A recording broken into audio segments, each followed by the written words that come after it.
कहते हैं आधी रात यानी काल पहर, जो कि 12 से 3 बजे तक होता है, उस समय अगर कोई आपके दरवाजे पर दस्तक दे, वो भी आपके ही किसी रिश्तेदार या दोस्त की आवाज़ में, खासकर वो व्यक्ति जिसकी मृत्यु हो चुकी हो, तो इसके बाद अगर आपने दरवाज़ा खोला तो समझो हो गया बेड़ा गर्क। ये आम तौर पर अमावस्या की रात को ही होता है। निशी डाक का अर्थ ही है रात को बुलाने वाला। ये ऐसी आत्माएं होती हैं जिनकी अकाल मृत्यु हो या उनकी इच्छाएं अधूरी रह गई हों। ऐसी आत्माएं आधी रात को अपना शिकार तलाश करती हैं और आधी रात को आपके दरवाजे पर दस्तक देती हैं, और अगर आपने दरवाज़ा खोला तो आपकी मौत निश्चित है। निशी डाक की घटनाएं अक्सर पूर्वी भारत, बिहार और उत्तर प्रदेश में सुनने को मिलती हैं। ऐसी ही घटना से जुड़ी है आज की कहानी। ये कहानी है केशवगढ़ के एक व्यक्ति की, जो उस वक्त गांव के जमींदार हुआ करते थे। उनको गांव के सभी लोग चौधरी साहब कहकर ही बुलाते थे। वो बहुत ही सज्जन व्यक्ति थे, किसी भी तरह का कोई ऐब नहीं था। चौधरी साहब गांव के लोगों का भी बहुत ख्याल रखते थे, इसीलिए गांव के लोग भी उनका बहुत सम्मान करते थे। चौधरी साहब की पत्नी जानकी बहुत ही धार्मिक महिला थी। उनका ज़्यादातर समय पूजा पाठ में ही गुजरता था। चौधरी साहब के 2 बेटे थे, मोहन और राजन, पर उनकी कोई बेटी नहीं थी। जानकी को बेटी की बड़ी ही इच्छा थी और एक दिन भगवान ने उनकी प्रार्थना सुनी और उनके घर कन्या का जन्म हुआ, जिसका नाम उन्होंने बड़े प्यार से मिष्टी रखा। जानकी उसे प्यार से मिट्ठू कहकर बुलाती थी। मिष्टी के जन्म के बाद से ही जानकी की तबीयत ठीक नहीं रहती थी। मिष्टी अभी बहुत छोटी थी। तबीयत खराब होने की वजह से जानकी उसका अच्छी तरह ख्याल नहीं रख पाती थी। इसीलिए चौधरी साहब ने घर में एक आया का इंतज़ाम कर दिया, जिनको सब राधा माँ कहकर बुलाते थे। राधा माँ का अपना कोई नहीं था। उनके पति की मृत्यु कई साल पहले हो गई थी। एक बेटा था, पर उसने भी धोखा दे दिया। शादी करके वो शहर में ही बस गया। उसे तो अपनी माँ का ख्याल तक नहीं। राधा माँ इधर उधर छोटा मोटा काम करके अपना गुजारा करती थी। चौधरी साहब को मिष्टी की देखभाल के लिए आया की ज़रूरत थी, तो उन्होंने राधा माँ को अपने घर में मिष्टी की देखभाल के लिए रख लिया।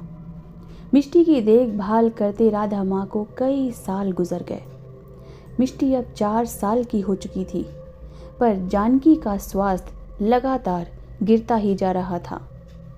फिर एक दिन होनी ने अपनी करवट बदली और जानकी इस संसार से विदा लेकर हमेशा के लिए चली गई।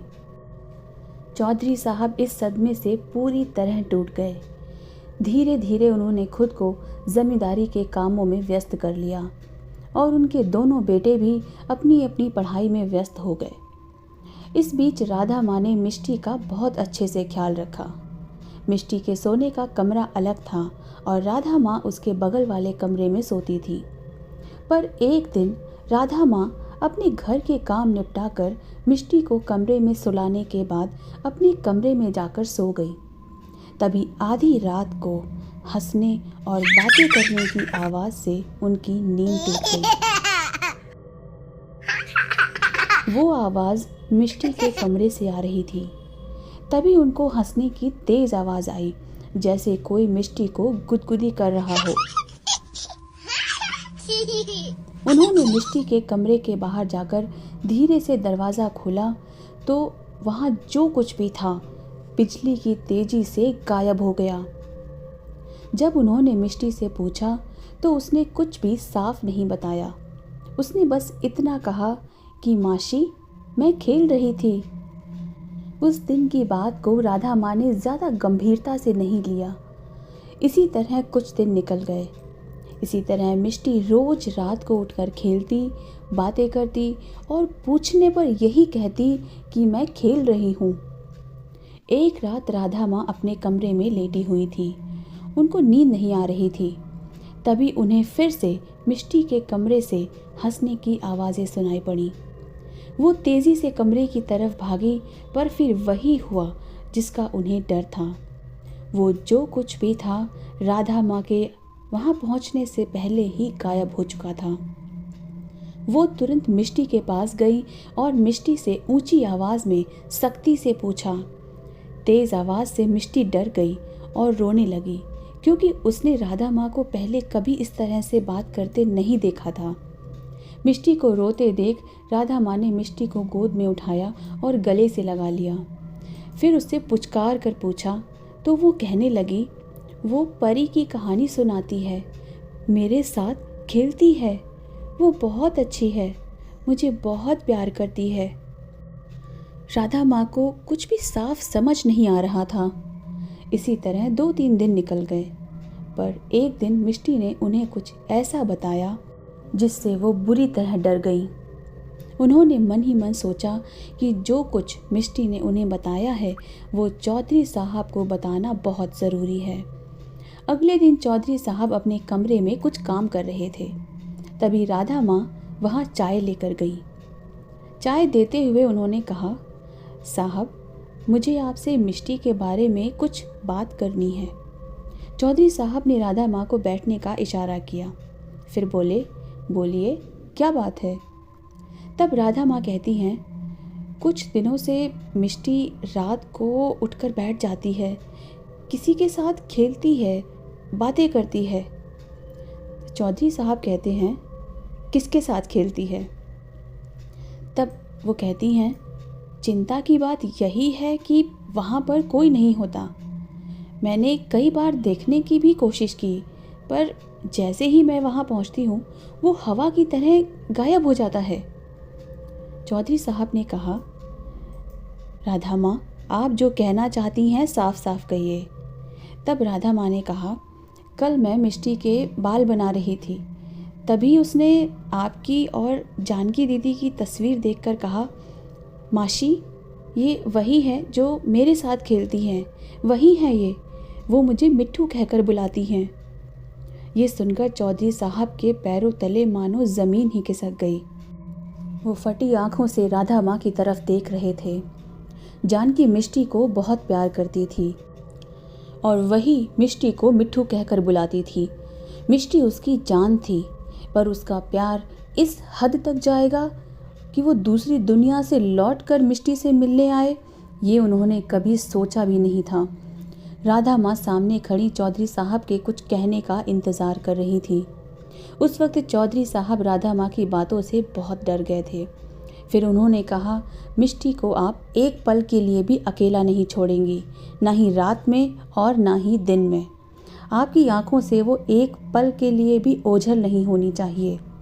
घर के बाकी लोगों को मैं घर के पहरे पर लगा देता हूँ। रसोई के काम आप किसी और से करवाइए। चाहे कुछ भी हो जाए, मिष्टी को कुछ नहीं होना चाहिए। चौधरी साहब मन ही मन मिष्टी के किसी अनिष्ट होने की संभावना से बहुत घबरा गए थे। उस रात मिष्टी राधा माँ के कमरे में ही सोई। डर की वजह से उनकी हालत खराब थी। अब रात के करीब 2 बज चुके थे। तभी अचानक मिष्टी उठकर बैठ गई। अचानक बाहर तेज़ हवाएं चलने लगी। कमरे की खिड़की दीवार पर बार बार लगने से तेज़ आवाज़ कर रही थी। तभी कमरे के बाहर से आवाज़ आई, मिट्ठू, मिट्ठू, आओ बाहर। उस आवाज़ से मिष्टी अचानक बहुत बेचैन हो गई और बाहर जाने के लिए छटपटाने लगी। राधा माँ ने मिष्टी को ज़ोर से पकड़ रखा था, जिससे वो किसी भी तरह बाहर ना जा पाए। बाहर से फिर आवाज़ आई, मिट्ठू, ओ मिट्ठू, आओ, मेरे पास आओ। उस आवाज़ के साथ मिष्टी की छटपटाहट बढ़ती ही जा रही थी। राधा माँ वो आवाज़ पहचानती थी। वो आवाज़ जानकी की ही थी। डर से राधा माँ का बुरा हाल था।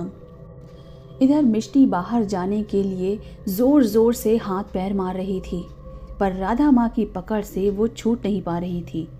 ये सब करीब 1 घंटे तक चला। इसी तरह बाहर से आवाज़ें आती रहीं और फिर धीरे धीरे वो आवाज़ें आनी बंद हो गईं। बाहर की हवा भी एकदम शांत हो गई। राधा माँ सारी रात मिष्टी को सीने से चिपका कर पलंग पर सिमट कर बैठी रही। चौधरी साहब भी अपने कमरे पर खड़े इस पूरी घटना को देख रहे थे। चौधरी साहब ने तुरंत अपने गुरु महाराज को फ़ोन किया और उन्हें पूरी घटना बताई। गुरु जी ने सारी बातें ध्यानपूर्वक सुनी और चौधरी साहब को कुछ ज़रूरी निर्देश दिए। सारी रात चौधरी साहब अपने कमरे में डर और चिंता से इधर उधर घूमते रहे। अगली सुबह गुरु महाराज अपने कुछ शिष्यों के साथ वहां आ गए। वो अपने साथ पूजा का सारा ज़रूरी सामान लेकर आए थे। गुरु जी को देखते ही चौधरी साहब ने उनको प्रणाम किया। गुरु जी ने मुस्कुराते हुए अपना हाथ उनके सिर पर रखा और आशीर्वाद दिया। उस दिन आधी रात से अमावस्या शुरू थी, इसीलिए गुरु जी ने मिष्टी के कमरे के बाहर एक बंधन बनाया और मिष्टी को राधा माँ और 2 लोगों के साथ उस कमरे के अंदर बंद कर दिया। घर के हॉल में गुरु जी ने पूजा का सारा इंतज़ाम किया और चौधरी साहब को घर के सभी लोगों के साथ पूजा में बैठने को कहा। अमावस्या लगने से पहले गुरु जी ने पूजा शुरू कर दी थी। एक तरफ गुरु जी और दूसरी तरफ चौधरी साहब पूजा में बैठे थे। गुरु जी ने हवन की अग्नि प्रज्वलित की और मंत्रों का उच्चारण शुरू किया। गुरु जी जैसे जैसे मंत्र पढ़ रहे थे वैसे वैसे अग्नि बढ़ रही थी। कुछ देर बाद अग्नि में धुएं से एक आकृति उभर के आ गई। घर के सभी लोग फटी आंखों से वो सब देख रहे थे। तभी उस धुएं की बनी आकृति से आवाज आई, क्यों बुलाया मुझे? क्या गलती है मेरी? रोती सी सकती आवाज में उस आकृति ने कहा। वो आवाज सुनकर घर के सभी लोग घबरा गए। सब उस आवाज को पहचान चुके थे। वो कोई और नहीं बल्कि जानकी थी, चौधरी साहब की पत्नी। तब गुरु महाराज ने आंखें बंद की, अपने हाथ जोड़े और कहा, इस धरती पर हर इंसान का अपना एक उत्तरदायित्व होता है माँ, जो उसे इसी जीवन में पूरा करना होता है।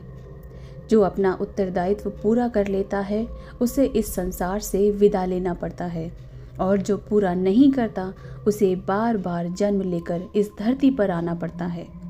शायद किसी और जन्म में मिष्टी आपको मिले। आप अपने उत्तरदायित्व पूरे कर चुकी हैं माता। अब आपको यहाँ से जाना होगा। मिष्टी की जिम्मेदारियाँ, उसके उत्तरदायित्व अभी बाकी हैं। आपको अपना मोह मिष्टी से हटाना होगा। सभी लोग चुपचाप गुरुजी की बातें सुन रहे थे। तभी उस आकृति से आवाज आई, पर इसमें मेरी क्या गलती है? मुझे तो सिर्फ मेरी बेटी चाहिए। मैं अपनी मिठू के बिना यहाँ से नहीं जाऊंगी। तब गुरुजी ने अपनी आंखें खोली और कहा, अगर आप यहाँ से नहीं गई तो मुझे आप पर अपनी शक्ति का प्रयोग करना होगा। आप ये जानती हैं कि अगर आप यहाँ से नहीं गई तो मैं ऐसा कर सकता हूँ। इतना कहते ही वो धुएं से बनी आकृति रोने लगी और उसके रोने की आवाज़ से पूरा कमरा गूंज उठा। फिर सिसकियों भरी आवाज़ से उसने कहा, ठीक है गुरुजी, मैं चली जाऊंगी, पर मुझे एक बार मिठू को देख लेने दीजिए। जी भर के एक बार मिठू को देख लूं, फिर यहाँ कभी नहीं आऊँगी, कभी नहीं आऊँगी। गुरुजी ने चौधरी साहब की तरफ देखा और मिष्टी को लेकर आने का इशारा किया। उस वक्त मिष्टी सो रही थी। चौधरी साहब मिष्टी को लेकर आए और वहाँ खड़ा कर दिया और कुछ ही सेकंड में वो धुएं से बनी आकृति वहाँ से गायब हो गई। उसके बाद जानकी दोबारा कभी मिष्टी को दिखाई नहीं दी।